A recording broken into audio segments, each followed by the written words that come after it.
Bonjour à tous et à toutes et bienvenue dans cette nouvelle vidéo dans laquelle on se retrouve pour faire cette fois le dernier couteau en titane de la série. Donc après le couteau papillon,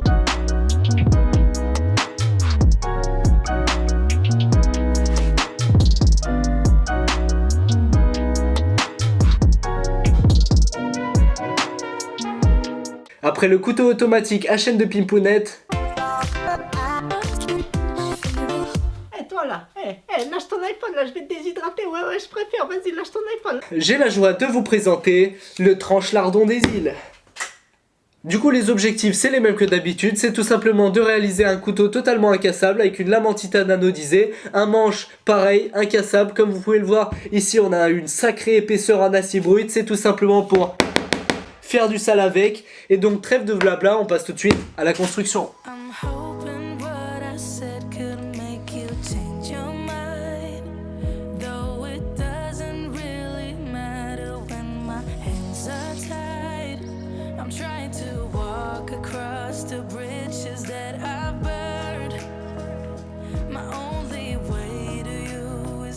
Vous savez quoi? Bah fuck la meuleuse. Du coup on va prendre la scie et on va faire ça comme un mâle alpha.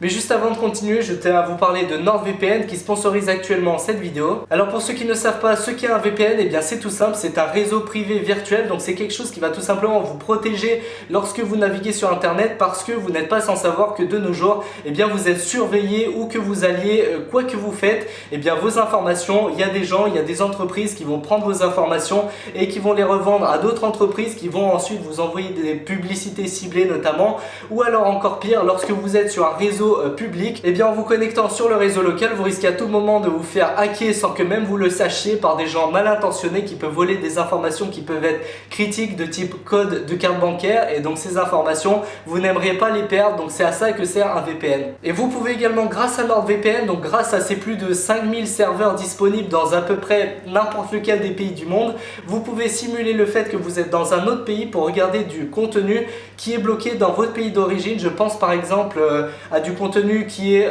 notamment inaccessible, comme par exemple des séries américaines qui sont difficiles d'accès en France, ou bien des séries japonaises. Je sais que parmi vous il y en a qui sont fans de Japon et il y a des séries qui sont pas disponibles en France, ou encore des séries coréennes. Je sais qu'il y avait des séries coréennes que je regardais avant et qui étaient tout simplement pas accessibles en France et qui étaient très stylées, donc voilà, c'est assez pratique. Et en plus c'est tout bénef parce qu'il propose une offre super intéressante à moins 75% plus un mois gratuit en utilisant le lien que je vous mets juste ici, donc nordvpn.com/ultimate2019, et en utilisant le code que je vous mets juste au-dessus, donc ultimate2019, vous allez avoir sur 3 ans une offre à 2,60 € par mois plus un mois gratuit, et bien évidemment si ça ne vous plaît pas, et bien vous êtes totalement remboursé. Pour utiliser NordVPN, il suffit simplement de se connecter à son compte et choisir n'importe lequel des plus de 5000 serveurs disponibles à peu près partout dans le monde. Et en plus, vous avez la fonction CyberSec qui vous protège des menaces extérieures. Sur téléphone, c'est exactement pareil. Vous avez en plus une indication du débit dans le menu déroulant, et puis vous pouvez choisir n'importe quel serveur dans le monde. Donc là je voudrais m'attaquer aux manches, et pour ça j'ai envie d'utiliser un bloc d'ébène. Donc ça c'est un bloc d'ébène que j'ai commandé sur Banggood, pareil je vous mets le lien dans la description. J'ai pas trouvé moins cher, mais vous pouvez en soi l'acheter sur des sites français ou je ne sais où, mais les frais de port vont être bien plus élevés, donc en fait vous allez payer l'ébène pour par exemple 10 €, et puis les frais de port vous allez les payer 10-20 € pareil, donc tant qu'à faire juste payer 10 € sur Banggood et vous avez votre bloc en ébène. Après l'ébène, il faut savoir que c'est un bois rare qui coûte assez cher. C'est un truc à la base, je crois que c'est un bois africain qui a commencé à être exploité un peu partout, justement parce que c'est un bois très apte à la sculpture, et c'est un bois aussi extrêmement dur. C'est vraiment très très dur et très très lourd. Là, ce bloc dans la main, il est vraiment super lourd. Je peux pas vous montrer ça étant donné que c'est une vidéo, mais sachez que c'est un bois d'une très haute densité.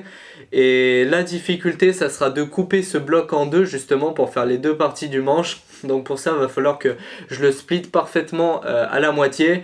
Et j'ai aucun outil pour faire ça. La scie sauteuse, elle meurt absolument dans cette épaisseur d'ébène. Elle ne peut pas couper ça, c'est vraiment beaucoup trop dur. J'ai pas de scie sur table et même si j'en avais une, ça enlèverait trop de matière et ça m'arrangerait pas. Et je n'ai pas non plus de scie à ruban, donc il va falloir le faire à la main. Donc ça, c'est parti pour encore 3 heures de galère. Cette vidéo va absolument être une catastrophe à faire. Mais bon, c'est un challenge que je suis prêt à accepter et je pense que le résultat sera assez stylé, notamment lorsque je vais faire les gravures à l'intérieur, parce que justement c'est un bois qui va normalement bien se graver.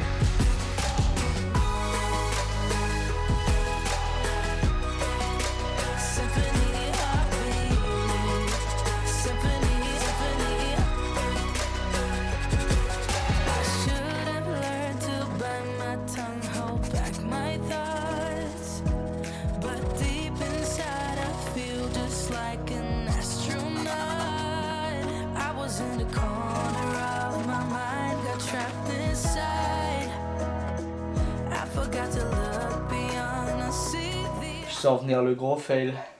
Ça va être le plus gros fail de ma vie.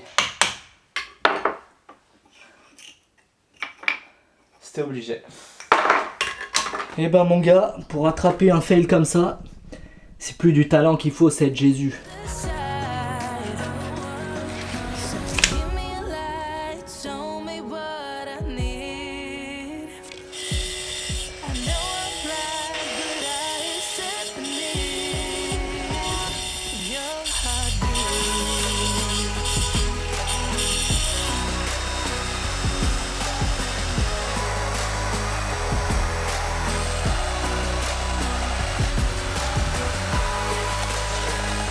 Alors maintenant que j'ai fini de dégrossir à peu près la lame, on a la forme générale. Donc on va s'occuper du manche en acier. Donc pour ça on va sandwicher la lame en titane entre deux couches de 2 mm d'acier pour donner la rigidité en manche. L'ébène ça servira juste par-dessus pour la décoration et pour faire les sculptures stylées dessus. Mais ce qui va faire la résistance du couteau, ça sera les lames qui vont tenir le manche. Il faut que ce soit de l'acier de qualité qui tienne bien, qui s'use pas en fait pour former du jeu. Donc pour ça on va utiliser de l'acier de chez John Steel. Donc ça, si vous vous rappelez, c'est la même plaque que j'ai utilisée pour faire mon zippo géant. On va prendre le patron que j'ai perdu là en dessous. On va prendre ce patron, on va reporter la forme ici sur l'acier et puis on va découper la forme à l'acier électrique.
Là en fait je veux m'occuper du ressort qu'il y aura dans le manche. Étant donné que la forme qui est parfaitement droite ne m'intéresse pas, j'ai envie de lui donner une forme un peu en Z mais très peu prononcée. Vous allez comprendre plus tard pourquoi. Donc en fait pour plier une barre en acier comme ça, eh bien vous la mettez dans l'étau à l'endroit où vous voulez la plier.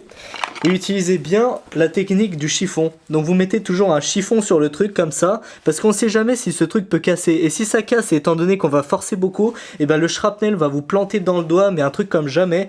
Donc c'est pour ça, mettez toujours un chiffon comme ça, et pliez doucement,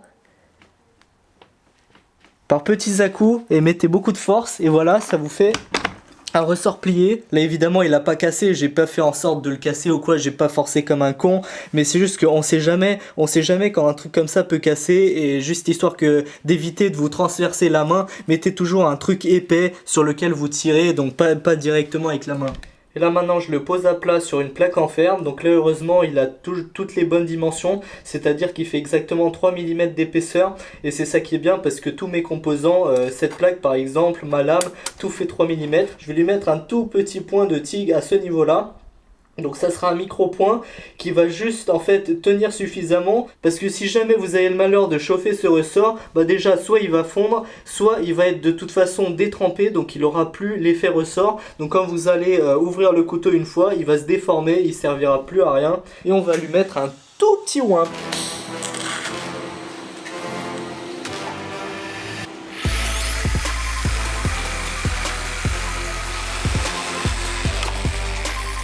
Petite astuce au cas où vous n'y pensiez pas, si vous avez deux pièces et vous voulez faire exactement les mêmes trous aux mêmes endroits pour que les pièces s'emboîtent parfaitement et que les vis ne forcent pas lorsque vous les rentrez, moi ça m'arrive toujours que ça force parce que le forêt, ne serait-ce qu'il décale d'un micron et le trou ça va forcer hardcore.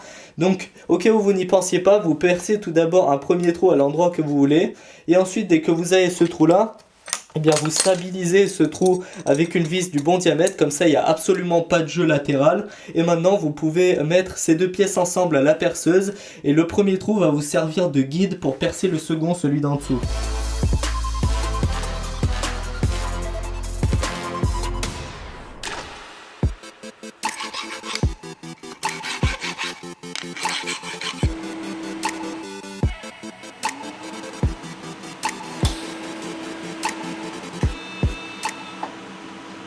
En fait, ce qui s'est passé, c'est que cette pièce que je me suis fait chier à faire, eh bien j'ai fait le con, j'ai pris la meuleuse et j'ai raboté 1 mm de trop à l'intérieur, et ça a à peu près tout gâché. Donc c'est pour ça que heureusement que j'ai un TIG, parce que j'avais juste à remettre un dépôt de ferraille là-dessus. J'ai fait un passage avec pas trop d'ampères, donc j'ai déposé de la matière, et maintenant je vais juste le raboter tout ça, le reponcer, et puis ça se verra même pas. J'ai tout simplement réparé un truc que avant j'aurais presque pas pu réparer, il aurait fallu tout recommencer.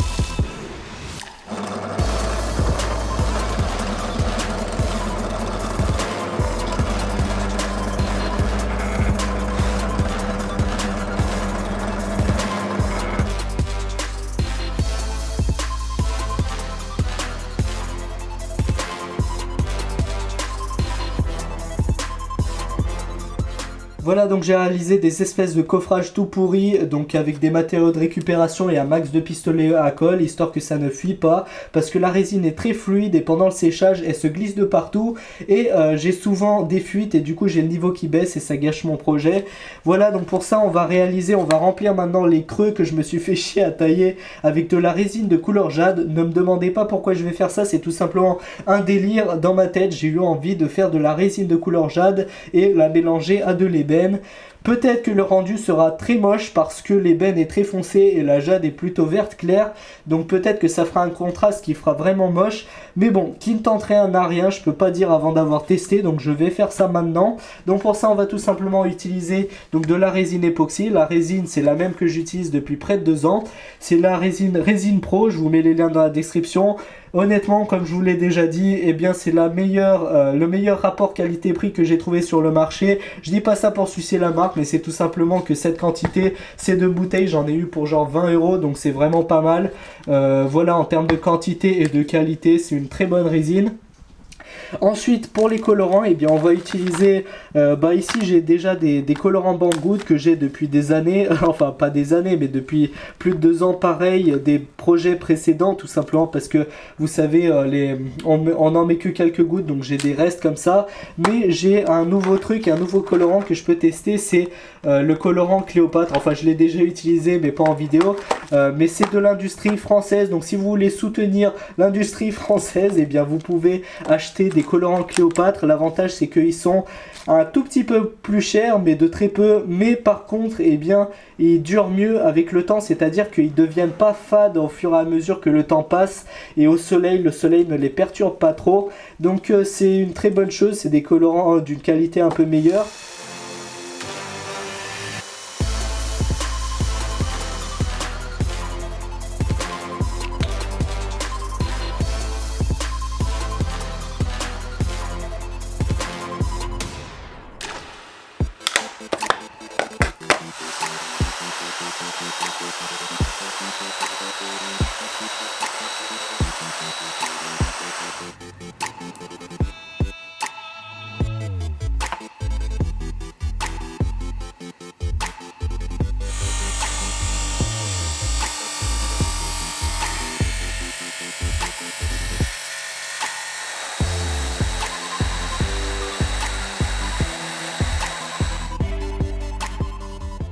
Là on va faire une petite anodisation de la lame en titane. Donc pour ça, pour mettre dans l'eau, j'utilise du vinaigre. Alors j'ai jamais essayé avec du vinaigre, je sais pas si c'est le plus efficace, je sais pas ce que ça va donner.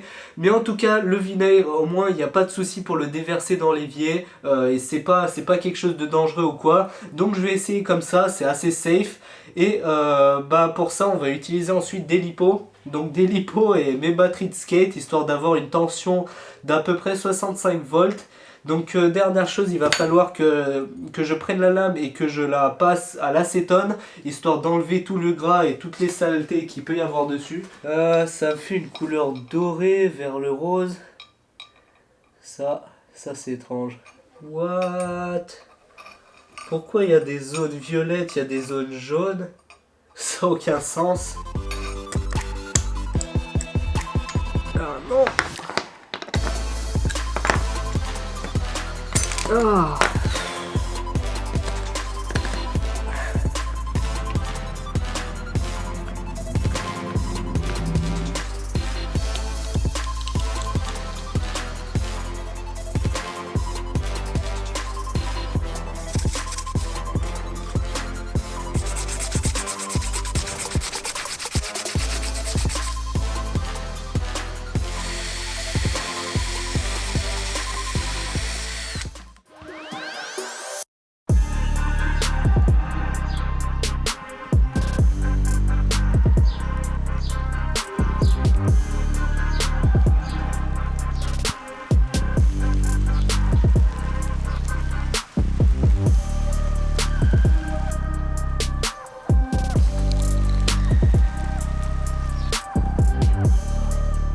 Et par contre je vous arrête tout de suite, hein, je vous vois direct venir dans les commentaires à faire vos petites poufiasses en mode ouais mais t'as vu hein, le titane c'est pas bon pour la coutellerie, hein, t'as vu hein, sur l'échelle de Morse il est inférieur à l'acier, il est moins dur et tout, du coup il suce plus. Chut.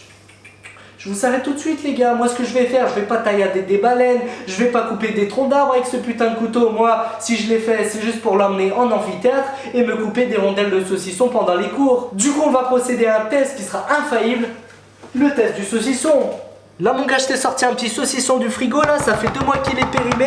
Si t'arrives à couper ça, et ben mon pote t'arrives même à couper la daronne à Bambi. Et hop la petite tranche. Alors après que ça on va prendre un truc un petit peu plus frais là. Ah ça m'a l'air mieux.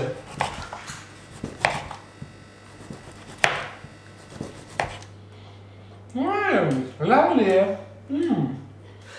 Voilà donc cette vidéo touche à sa fin, j'espère qu'elle vous aura plu. Comme d'habitude un petit bilan. Alors tout d'abord je dirais que les objectifs sont totalement atteints.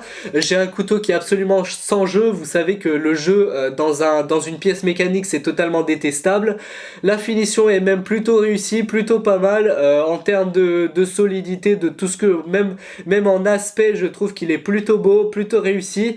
Mais après étant donné que c'est moi qui en ai chié des jours et des jours pour le faire, je peux pas être totalement objectif, donc dites-moi moi dans les commentaires ce que vous en pensez. Mais après, en tout cas, si j'avais à le refaire, je pense que la coloration verte, je ne la referai pas. La couleur n'est pas vraiment ce que je m'y attendais. Je m'attendais à un vert un peu plus profond, mais en même temps, si je le faisais plus profond, ça se verrait quasiment pas.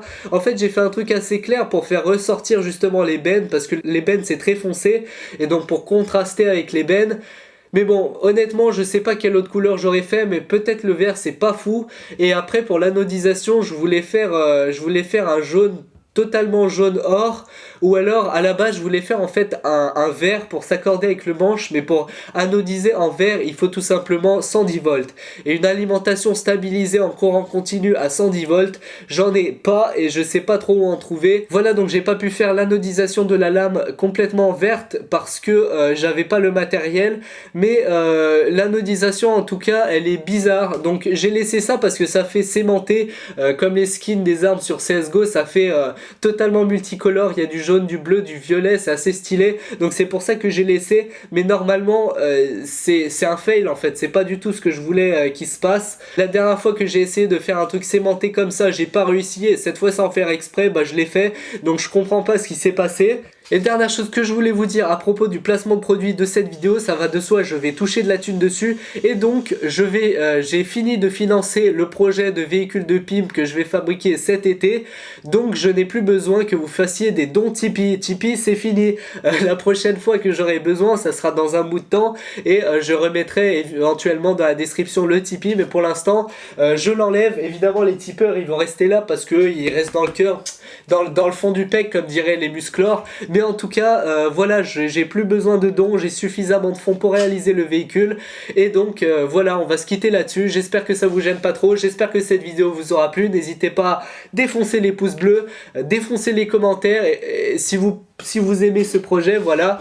Et sur ce, je vous dis au revoir, à très bientôt, ciao.